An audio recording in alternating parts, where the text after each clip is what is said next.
Hi guys, this is Jack, and today we're going to be doing my predictions for the SAGs, which are happening this Sunday. Before I really get deep into my predictions, please check out my last couple videos, especially the one about, Captain America. Did a really good review with that one, but we're not gonna go super deep into that. Yeah, so the BAFTAs were last week, and they were pretty fun. They threw a lot of curveballs and some stuff that I expected, but I'm going to take into account the BAFTA wins, and then I'm going to pull them into the SAGs here. So I'm going to start, from the bottom, the smaller stuff, and then I'll move up to the bigger categories since there's only a few categories for the SAGs. Keep in mind that I am taking also into account the influencer vote, which is consisting of influencers like TikTokers, Twitter people, just anybody in general who work in the younger demographic for the SAGs. This year, it might actually take into account those type of voters compared to the older generation voters at the SAGs. I will go super deep into why that is once we get deeper into the higher categories. So without further ado, let's do the final SAG predictions. So starting off with the categories, I'm going first with Stunt Ensemble. First, I have Dune at number 1, Fall Guy at number 2, Wicked at number 3, Deadpool and Wolverine at number 4, and Gladiator 2 at number 5. So the first three, Dune, Fall Guy, and Wicked, all have really good chances of winning here. I chose Dune for number 1 because the location in which it is portraying itself in the desert and just the whole landscape of it all works out in the end, in my opinion, from the thinking I'm, calculating in my mind. But also, I do think The Fall Guy has a really good chance winning here, even though the film itself kind of flopped financially. But the film, The Fall Guy, is a love letter to stunt men and stunt women, and it boasts a lot of its practical stunt effects. So it could win here. And Wicked is another thing that could win here, especially since it's on set. And, there's a lot of pyrotechnics happening with some of the actors who are going through these flying motions. And then the last two, Deadpool, Wolverine, and Gladiator 2, it's a long shot. I don't see any of them winning here. It wouldn't make sense.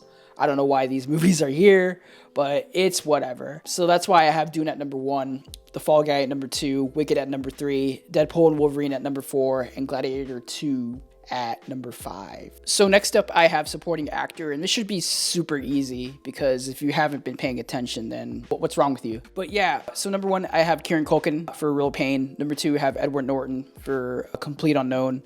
Number 3, I have Yura Borisov for Anora. Number 5, I have Jeremy Strong for The Apprentice. And number 5, I have Jonathan Bailey for Wicked. The Jonathan Bailey thing was kind of cool. And it also takes super account into what Wicked is doing around here, especially since a lot of people love Wicked, especially the SAGs. They loved Wicked. So he's happy to be here.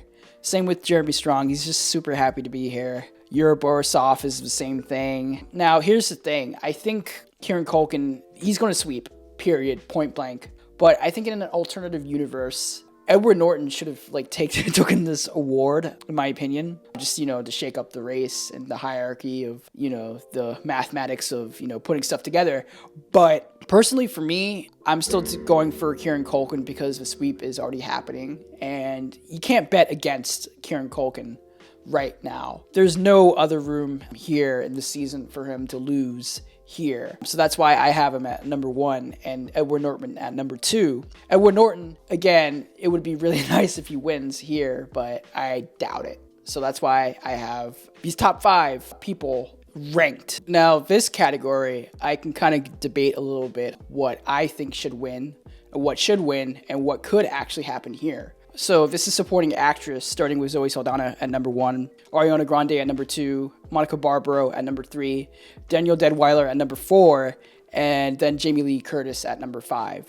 So let's just start with the cat out of the bag. Zoe Saldana right now, she's doing a pretty damn good job with, sweeping this season. She took basically everything that she can, including the BAFTAs, which happened last week. Although I do think the Emilia Perez controversy could hurt a little bit with Zoe Saldana, but even then, I don't think it could happen because of the fact that Emilia Perez is very Eurocentric, and it worked, for the BAFTAs. But over here, I think the damage is already done for the movie itself, but not Zoe Saldana, because everybody's going to feel, a little bit guilty with Zoe Saldana taking the fall. So it's just like, okay, well, let's just give her the award and focus, something else around it and away from Emilia Perez. But that's another discussion to be had once we get into our final Oscar predictions. I have a lot of thoughts about, I'm Still Here versus Emilia Perez, but you just have to, take into account all the controversies, what's happening, inside of the controversy, landscape of just people talking in and out of the internet, across the trades, and just what Hollywood is feeling right now about Emilia Perez. And again, I don't think Zoe Saldana is going to be hurt by it. For a matter of fact, she's probably going to be the only person who's going to champion the movie as a whole. So that's why I have her at number 1. Now, here's the thing. I think Ariana Grande has a great chance for winning here at the SAGs because of the influencer vote. A lot of influencers skew younger, and Wicked did a pretty damn good job here at the SAGs. And I think this is clearly her final pit stop for the award season. If she loses the SAG here, Ariana Grande, then it's basically over. You can just sew up the Oscar for Zoe Saldana. So that's why I have Ariana Grande at number 2, and I'm super very cautious of, believing that Ariana Grande could actually take it here. And I'm kind of still convinced that Zoe Saldana is going to take it, because that's the state of what's happening here. And I don't really see again, the controversy hurting Zoe Saldana herself compared to the actual movie, which it's actually hurting. And the number 3, Monica Barbaro, I have her at 3 at the placement because A Complete Unknown did a pretty damn good job here at the SAGs in terms of nominations. So even if, Ariana Grande flopped and was kind of down on her luck, I think Monica Barbaro could have been, the other alternative choice here. And then 4 and 5 are just happy to be here. And again, it's really sad for Danielle Deadwyler to just lose again to heavy hitters and, unforeseen circumstances. But it's just a matter of the race and how it is and how politics are with, these award seasons. And Jamie Lee Curtis, it's another thing where it's just oh, well, she won, the Oscar last time for Everything Everywhere All at Once. Let's keep her in the conversation. Let's continue to nominate her for movies that have, a good chance of getting Oscar nominations. And she's just happy to be here. So that's why I round out my top 5 with Zoe Saldana at number 1, Ariana Grande at number 2, Monica Barbaro at number 3, Danielle Deadwyler at number 4, and then Jamie Lee Curtis at number 5. And then we get to Best Actor for the SAGs. And this is another thing that I can argue with for a lot of people or against a lot of people. So I still have at number 1 Adrian Brody for The Brutalist, and then number 2 Timothy Chalamet, number 3 Coleman Domingo, Ralph Fiennes number 4, and then Daniel Craig at number 5. So a lot of people are predicting Timothy Chalamet to, get this award because, again, A Complete Unknown did a really good job here in terms of nominations. And I have the other argument with the influencer vote with, a lot of younger people skewing towards Timothy Chalamet because he's the hot thing right now.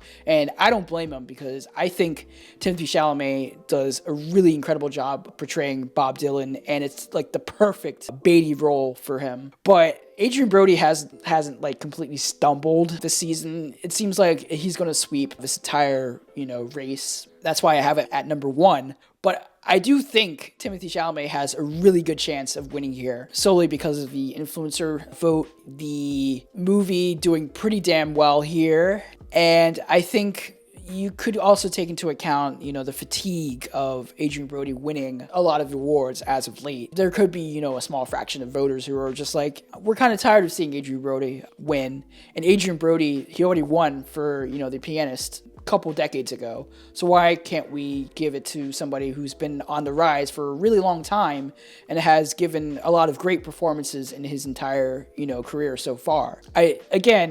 The negative side of Timothy Chalamet is that he has more chances compared to Adrian Brody, who, maybe he can show up again in the next few years for another Beatty role. But I think Timothée Chalamet has a lot of chances of winning, the Oscar or the SAGs or any of the big awards in any season. So that's why, again, I have him at number 2, and I'm like super cautious to see if it actually works here for Timothée Chalamet winning. But I don't see it. I think Adrien Brody is going to continue to sweep. Colman Domingo is super happy to be here. Ralph Fiennes, I actually could have swapped, Ralph Fiennes for Colman Domingo just in number 3 to number 4, mainly because Conclave did pretty well at the BAFTAs. It won Best British Film, Best Film. I don't know if it correlates here, but it would be super nice to see Ralph Fiennes, get at least one thing this season. And same with Daniel Craig. He got fucking robbed for the Oscar, in my opinion, for Queer. But I think Daniel Craig, he has more juice in him. And I think the next time around, if he's in another movie that's more palatable for general audiences, he can come up for an Oscar nomination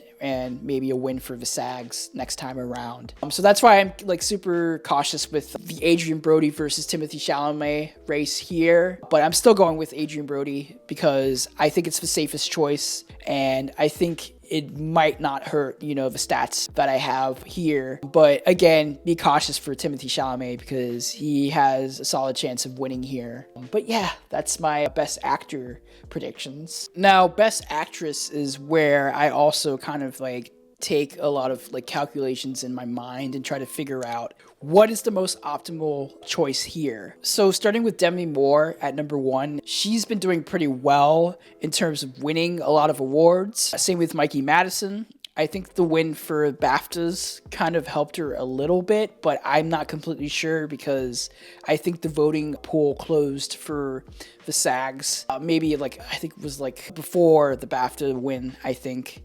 Correct me if I'm wrong. So I think a lot of SAG voters didn't see Mikey Madison's speech that she did at the BAFTAs. But I also have to take into account that Honor is doing pretty damn well back in LA with it winning the DGA, WGA, PGA, and also winning the Critics' Choice Best Film Award. So I understand people, putting, Mikey Madison at top all across the board. But I think for me personally, Demi Moore, she has the better narrative because of her defying the odds of the genre bias her film has. I think it's a better shot for her to win here because of the fact that this might be her last time getting nominated for anything. Although I do think Hollywood has a really good track record with letting, older actresses have, better roles each time around. And I'm doubtful about that, but also not really. But I think Demi Moore, her narrative of her being a popcorn actress, as she said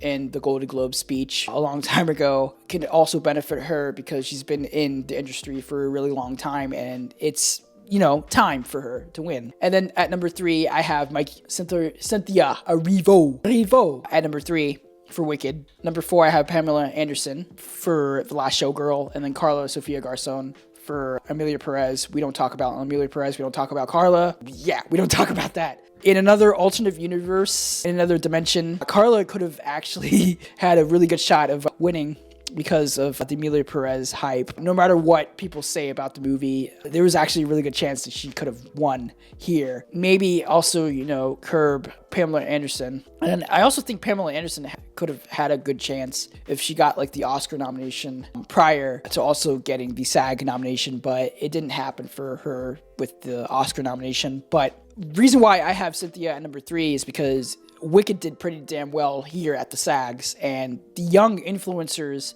are either going to go between Mikey, Cynthia, or Demi, and I think the Mikey factor with the influencers is super high, especially it winning, the Critics' Choice Best Film, and then all the, industry awards with the DGA, PGA, WGA. And then the BAFTA win could also help a little bit. But again, I'm not completely sure of the voting pool if it closed before or after the BAFTAs. But Cynthia, her being at number 3 would be, it's super nice. She has a second chance with the next movie. But I'm still going with Demi Moore. I think the narrative is still strong for her. And might be her last chance. This might be her last chance. My word's tripping. Sorry. But yeah, this whole, category is just completely chaotic and I don't know what to do. But, strap in for some chaos because, yeah, this season's just been fucking crazy. But yeah, Demi Moore, number 1 for The Substance. And finally, we have the best film category or the best ensemble category as the SAG categorized this, category. So at number 1, I have Anora. Number 2, I have Wicked. Number 3, I have Conclave. Number 4, I have A Complete Unknown. And number 5, I have Emilia Perez. So Anora won the Best Casting Award at the BAFTAs. And I'm equaling that equation for Anora to take the ensemble award here at the SAGs because of it. Although I do think Wicked has a solid chance of winning here because even though it did lose the Critics' Choice Award for Best Film, it did win the Best Director Award for John M. Chu, and it seems like LA might have a little, Wicked fever with the movie itself, and especially since it did it pretty well here for the nominations in general. But at number 3, you have Conclave, which won the Best Film and Best British Film Award at the BAFTAs. So that's like, another factor you can take in. And A Complete Unknown is another factor that you can kind of, predict a little bit because it did pretty well with its nomination pool here at the SAGs. And then finally, Emilia Perez, you can't argue that it's going to flop. It's not going to do well here. Completely fucked its shit up with the controversy. So yeah, if you're predicting Emilia Perez for number 1, you're fucking crazy, and I hope you take some pills because it's not happening, bro. Now, here's the thing. If Wicked does take the SAG award, there could be a lot of, predictors of where it could lead into for the Oscars. It could have a nice boost where it could be, the top 3 in the preferential ballot for the Oscars for Best Picture, where, it could either be number 1, number 2, number 3. Or it couldn't go anywhere, just like, Hidden Figures from 2016, where it won the SAG but lost to Moonlight at the Oscars. Or it could just, help a little bit more with its wins for, like, the technical awards, with the, costumes, maybe sound, stuff like that. But I think Anora is the perfect pick because, again, I'm going to reiterate, it won the DGA, the PGA, it won the Critics' Choice for Best Film, and Mikey Madison just won the BAFTA, so, that could help a lot. But again, I don't know if the SAG finished voting before the BAFTAs or after the BAFTAs, like the deadline, so can't really tell, but I think Anora has a really good shot of winning here. Conclave also as well. Complete Unknown would be super crazy, but I can see it. And then finally, just Emilia Perez. Again, I don't think it's going to happen. Sorry. So that's why I have Anora at number 1, Wicked at number 2, Conclave at number 3, A Complete Unknown at number 4, and then Emilia Perez at number 5. And that's my quickie predictions for the SAGs. I hope you guys enjoy this video. I will be following the SAGs this weekend. Maybe I'll do, a reaction video. I'm not sure. I gotta make sure OBS is working again because I had some problems with it last week. But, next week is the Oscars, after the SAG, so it should be really fun. You'll be seeing my final Oscar predictions, and hopefully after the Oscars we'll talk about the race in general, what we learned, what we could expect next year for the Oscars, and just everything all around. And I hope you guys continue to watch my videos, comment, like, subscribe, whatever you can to, spread the word out. I will be doing more, film reviews whenever I get the chance. But yeah, follow me on all the socials, especially on Awards Expert, the app. I've been using it sporadically for, the predictions. And I think right now it's a perfect time to, hop in and predict your own categories for this season. But yeah, thank you guys so much. Take care. Peace out.